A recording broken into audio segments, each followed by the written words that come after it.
RS Bengali क्लासरूमे सकलके स्वागत। आजकेर भिडियोते आमी पश्चिमबंग मध्यशिक्षा पर्षदेर अंतर्गत नवम श्रेणीर बांगला पाठ्य बोइयेर नीरेंद्रनाथ चक्रवर्ती रचित आबहमान कविताटिर पाठ्य बोई खुटिये गुरुत्वपूर्ण प्रश्नेर उत्तर निये आलोचना करब।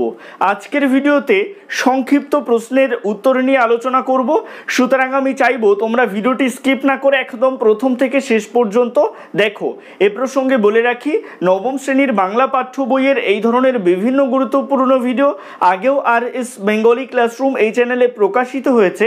তোমরা যারা এখনো পর্যন্ত সেই ভিডিওগুলো দেখে উঠতে পারোনি তাদের জন্য আমি এই ভিডিওটির ডেসক্রিপশনে প্লেলিস্টের লিংক দিয়ে দেব, অবশ্যই সেখান থেকে ভিডিওগুলো দেখে নিও। তো কথা না বাড়িয়ে শুরু করছি আজকের মূল ভিডিও। এক দাগের প্রশ্ন, আবহমান কবিতাটি কার লেখা? উত্তর লিখবে নীরেন্দ্রনাথ চক্রবর্তীর লেখা। দুই দাগের প্রশ্ন, আবহমান কবিতাটি কোন কাব্যগ্রন্থ থেকে নেওয়া হয়েছে? উত্তর লিখবে অন্ধকার বারান্দা কাব্যগ্রন্থ থেকে। তিন দাগের প্রশ্ন, কোন কাব্যগ্রন্থের জন্য নীরেন্দ্রনাথ চক্রবর্তী সাহিত্য আকাদেমি পুরস্কার লাভ করেছেন? উত্তর লিখবে উলঙ্গ রাজা কাব্যগ্রন্থের জন্য। চার দাগের প্রশ্ন, আবহমান শব্দের অর্থ কী? এটা খুব গুরুত্বপূর্ণ প্রশ্ন। উত্তর লিখবে আবহমান শব্দের অর্থ ক্রমাগত বা চিরপ্রচলিত। পাঁচ দাগের প্রশ্ন, যা গিয়ে ওই উঠানে তোর দাঁড়া, উঠানে কিসের পাশে দাঁড়াতে বলা হয়েছে? উত্তর লিখবে লাউ মাচার পাশে। ছয় দাগের প্রশ্ন, যা গিয়ে ওই উঠানে তোর দাঁড়া উক্তির বক্তাকে? উত্তর লিখবে কবি নিজে। সাত দাগের প্রশ্ন, যা গিয়ে ওই উঠানে তোর দাঁড়া, তোর বলতে কাকে বোঝানো হয়েছে? উত্তর লিখবে তোর বলতে জন্মভূমি ছেড়ে আসা প্রবাসীদের বোঝানো হয়েছে। আট দাগের প্রশ্ন, সন্ধ্যার বাতাসে কি দুলছে? উত্তর লিখবে ছোট্ট একটা ফুল দুলছে। নয় দাগের প্রশ্ন, কে এইখানে এসেছিল অনেক বছর আগে, এইখানে বলতে কোন জায়গাকে বোঝানো হয়েছে?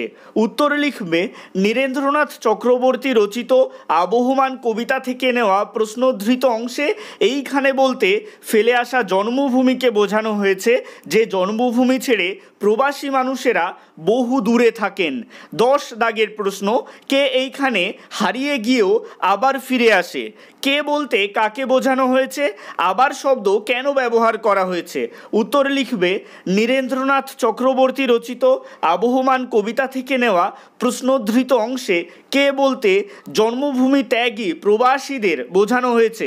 প্যারা চেঞ্জ করে একসাথেই লিখবে প্রবাসীরা প্রয়োজনের তাগিদে জন্মভূমি ত্যাগ করলেও বিদেশের মাটিতে বসে নিজের জন্মভূমির প্রতি গভীর আকর্ষণ অনুভব করেন, আজীবন ধরে মনে পোষণ করেন জন্মভূমিতে পুনরায় ফিরে যাওয়ার ইচ্ছা। আবার শব্দটি ব্যবহারের মাধ্যমে সেই ইচ্ছাকেই বোঝানো হয়েছে। 11 দাগের প্রশ্ন, এই মাটিকে এই হাওয়াকে আবার ভালোবাসে, ভালোবাসার কারণ কি?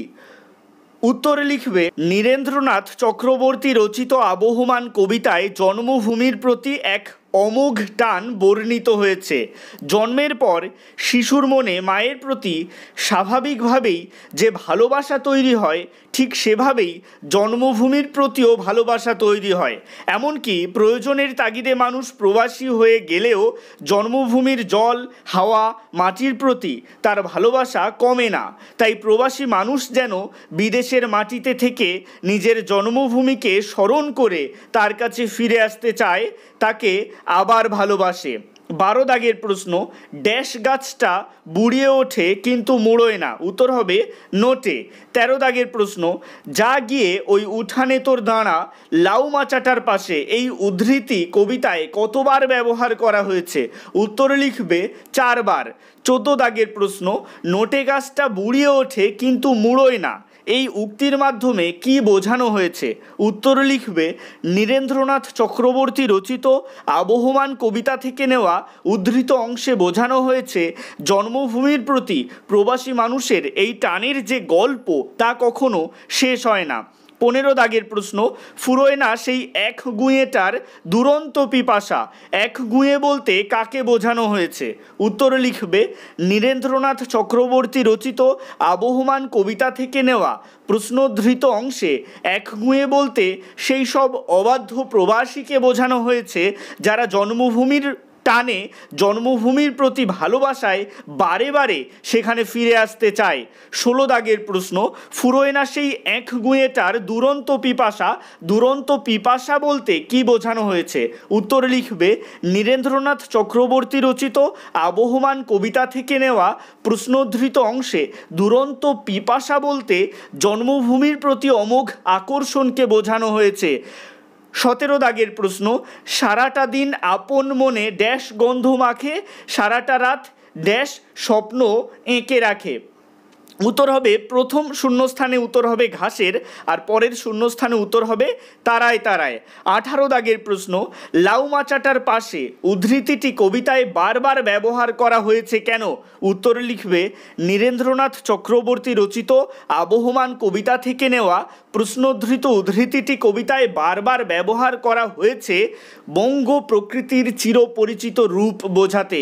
19 দাগের প্রশ্ন, নেভে না তার যন্ত্রণা যে দুঃখ হয় না বাঁশি, এর তাৎপর্য লেখো। উত্তর লিখবে নীরেন্দ্রনাথ চক্রবর্তী রচিত আবহমান কবিতা থেকে নেওয়া আলোচ্য অংশে কবি বোঝাতে চেয়েছেন জন্মভূমিতে প্রবাসী মানুষের ফিরে না যেতে পারার যন্ত্রণা কখনো শেষ হয় না, এই দুঃখ তার মনে থেকেই যায়। পল্লী প্রকৃতির চিরপরিচিত রূপ যেন প্রবাসীদের হাতছানি দিয়ে ডাকে, জন্মভূমির মাটি, জল, বাতাস তথা বঙ্গ প্রকৃতির সামগ্রিক সৌন্দর্যের সাথে প্রবাসীদের ভালোবাসার বন্ধন যেন ছিন্ন হওয়ার নয়। তাই জন্মভূমিতে আবার ফিরে না যাওয়া পর্যন্ত সেই যন্ত্রণা ও দুঃখ তার অন্তরকে দগ্ধ করে। 20 দাগের প্রশ্ন, হারায় না তার বাগান থেকে ড্যাশ আসি। উত্তর হবে কুন্দ ফুলের। 21 দাগের প্রশ্ন, তেমনি করেই সূর্য ওঠে তেমনি করেই ছায়া বলতে কি বোঝানো হয়েছে? উত্তর লিখবে নীরেন্দ্রনাথ চক্রবর্তী রচিত আবহমান কবিতা থেকে নেওয়া আলোচ্য অংশে কবি বোঝাতে চেয়েছেন গ্রাম বাংলার প্রকৃতির রূপের কোনো পরিবর্তন ঘটে না, আবহমান কাল ধরে একইভাবে আলো ছায়ার উপস্থিতি দেখা যায়। 22 দাগের প্রশ্ন, এখনও সেই ফুল দুলছে, এখনও বলতে কি বোঝানো হয়েছে? উত্তর লিখবে নীরেন্দ্রনাথ চক্রবর্তী রচিত আবহমান কবিতা থেকে নেওয়া আলোচ্য অংশে এখনও বলতে প্রবাহমানতাকে বোঝানো হয়েছে, যেটা আগেও প্রচলিত ছিল, বর্তমানেও প্রচলিত আছে। এই আবহমানতাকে বোঝাতেই এখনও শব্দ ব্যবহার করা হয়েছে। আজকের ভিডিওটি এই পর্যন্তই। ভিডিওটি কেমন লাগলো অবশ্যই কমেন্টের মাধ্যমে জানিও। ভালো লাগলে লাইক করো এবং একই ক্লাসের বন্ধুদের সাথে ভিডিওটিকে শেয়ার করতে ভুলো না। ভালো থেকো, সুস্থ থেকো সকলে, আর অবশ্যই RS বেঙ্গলি ক্লাসরুমের সাথে থেকো। সবশেষে একটাই রিকোয়েস্ট, এখনও পর্যন্ত যারা চ্যানেলটিকে সাবস্ক্রাইব করে উঠতে পারোনি তারা অবশ্যই চ্যানেলটিকে সাবস্ক্রাইব করে দিও এবং পাশে থাকা বেল আইকনটিকে প্রেস করে অল বাটনে ক্লিক করে দিও নতুন ভিডিওর আপডেট সবার আগে পেতে।